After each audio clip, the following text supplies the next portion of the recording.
మొదటి తారీఖు నేను ఎందుకు అందరినీ పొమ్మన్నానంటే మా ఎమ్మెల్యేలని, ఎంపీలని, ప్రజాప్రతినిధుల్ని, అధికార యంత్రాంగాన్ని, మా కలెక్టర్ని, జాయింట్ కలెక్టర్ని అందరిని వెళ్ళమన్నాను.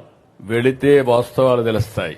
ఏసీ రూమ్ లో కూర్చుంటే మీ బాధలు, మీ కన్నీళ్లు తెలియవు. అందుకే ఈ రోజు అందరూ కూడా ఇక్కడికి వస్తున్నారు. వచ్చినప్పుడు వాస్తవాలు తెలిస్తే తదనుగుణంగా పనిచేసే పరిస్థితి వస్తుంది. అందుకే నేను ఇంకొక మాట కూడా చెప్తున్నా. ఈ రోజు నేను మా అధికార యంత్రాంగాన్ని, రాజకీయ నాయకుల్ని పూర్తిగా నమ్ముతున్నా. కానీ నేను వీళ్ళు కరెక్ట్ గా చేస్తున్నారా లేదా అని కూడా టెక్నాలజీలో చూసుకుంటున్నా. నేను పింఛన్ ఇమ్మన్నాను. పింఛన్ ఎక్కడిచ్చాడో మూడో కన్ను పెట్టి నేను ఎక్కడున్నా పర్యవేక్షిస్తున్నాను. అది టెక్నాలజీ.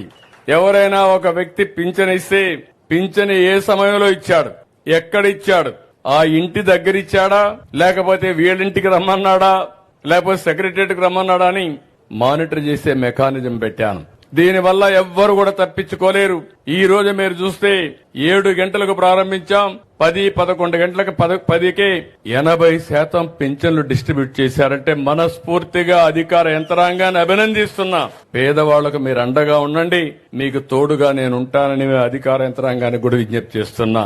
నాకు కావాల్సింది ఒకటే, ఈ పేదవాళ్ల జీవితాల్లో వెలుగు రావాలి. మీరు ఆనందంగా ఉంటే చూడాలని ఏకైక కోరిక తప్ప నాకు ఇంకొక కోరిక లేదు.